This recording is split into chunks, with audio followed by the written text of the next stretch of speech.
What's up guys, DoubleDragon here with more PTR footage and guides.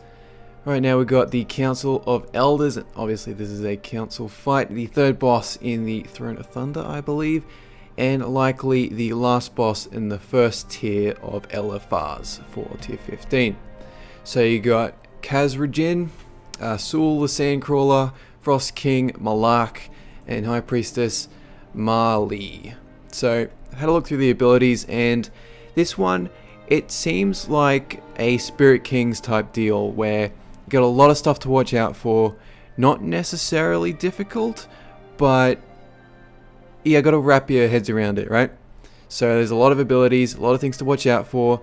If I'm not mistaken, all 4 bosses up at the same time, and you've got to just focus on what's happening. Don't make any mistakes, alright? So first of all, you got the Spirit of Garajal, and you'll probably remember Garajal from the MSV. He's the third boss, the troll boss who puts down the totem.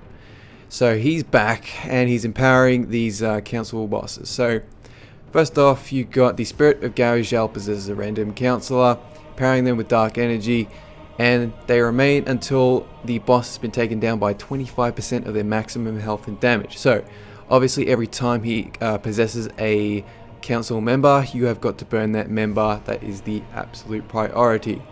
So when you take it down to 25% health, Garajal will leave that boss and reset the dark energy. Now dark energy is what every boss gains. It's like the energy that once it reaches 100, check this out, dark power will happen, in which he'll do 10,000 damage to all players, and that will stack up with each cast. So that's like a soft enrage for each boss. You got to take it down by 25% health, otherwise you're going to be taking a lot of damage, right? That's pretty straightforward. And every time he possesses a council member, he will give them abilities, and I'll get to that with each boss. Lingering Presence. When the Spirit of Garajal leaves a council, it leaves behind a lingering presence. So it'll increase their damage and also increase the rate that dark energy is generated by 10% for the remainder of the fight.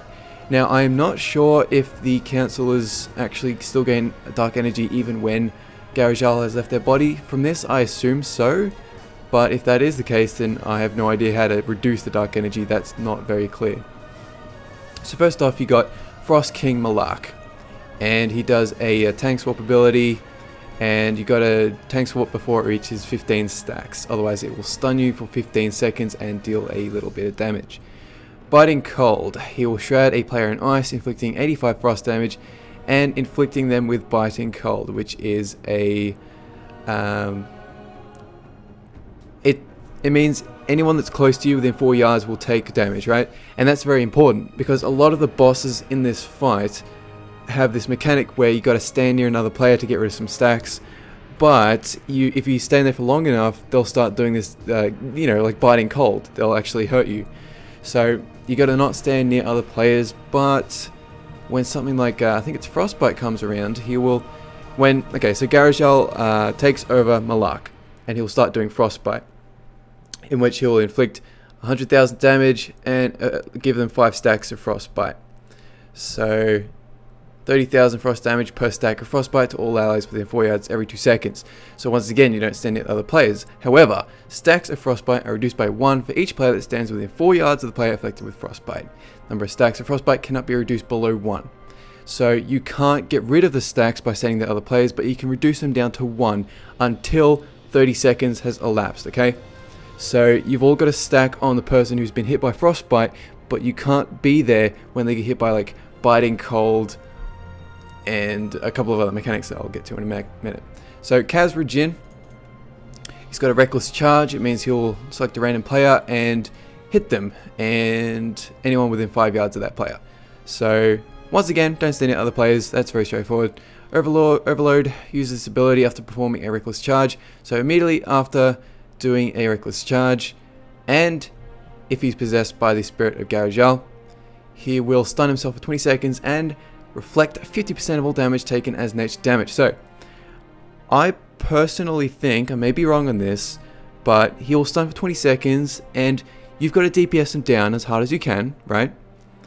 But, and here's the thing, you've got to be healed while doing it. So you've got to stop DPS when you're down to low health. I'm pretty certain that's how it works, and this boss really doesn't have many mechanics, so that's all there is to it. Saul the Sandcrawler. He'll inflict a bolt of sand at a random player's location. Interruptible.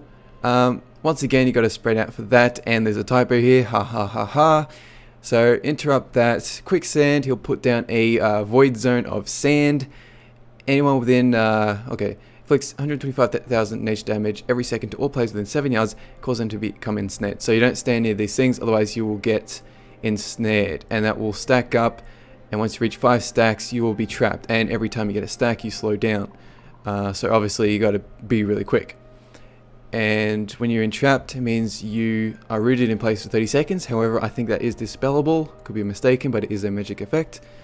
Sandstorm. So whenever he gets possessed by Garajal, he'll put down he'll do a sandstorm. It inflicts 35,000 damage to all players every second for 8 seconds, and for every little sandy void zone that's down, he'll turn them into these things, these living sands, which are probably the coolest looking mobs I have ever seen. So they'll come out, and your job is to burn them down as fast as you can, because when the boss does a sandstorm again, he does it after a little bit of time. If there's any of these sandy ads still up when he does another sandstorm, they're going to get all their health back, increases all damage done until they are killed, and it heals them to full. So you can't let any of these things survive when you see them pop up. Okay, you got to take them down as fast as you can. Next boss, High Priestess Marley. So an interruptible spell that will deal holy damage. You just got to once again interrupt it. Nothing to it. Blessed Lower Spirit. So she will summon a lower spirit to her location, and it will move towards another boss and heal them for 5% of maximum health if it reaches their target, and after 20 seconds it will just heal them anyway. So these will be your absolute 100% total priority to kill. Okay, if you see these spirits, I can't give you I don't know what they look like. They just look like little yellow orb things. I assume that's what it's going to look like. If you see these things, you've got to take them down as fast as you can, otherwise it will heal a boss, and that is not good. So whenever she gets possessed, she will strike a player, blah blah blah, interruptible, once again, nothing to it. So this is another ad that she spawns when she is possessed. And these things fixate on a random player, and if it gets within 6 yards, it will kill them. And this happens for 20 seconds. So you have to kill these things, because if you leave them up for 20 seconds, it will kill that player anyway. So that's all there is to it. Let's do a quick recap. I am pretty certain you have to fight all these bosses at once, so I can't give you a comprehensive encounter guide. I mean, this is, once again, I'll say this every time, it's all speculation. I'm just giving you some general strats, just giving you an idea of what to expect. So tank swap on Frost King Malak. Don't stand near other players unless there's frostbite, and even when that happens, you don't stand near that player with frostbite very long. You just get near them, get rid of their stacks, and then spread out. Kazrajin, he will rush towards a random player and anyone standing near him, so once again spread out. And every time he gets stunned, you have to DPS him, but stop before you reach no health, otherwise you will die. Saul the Sandcrawler, interrupt him, get away from the sandy void zones as fast as you can. When there's a sandstorm up, kill the living sands and heal through the damage that's going around. Make sure they're dead before you move on.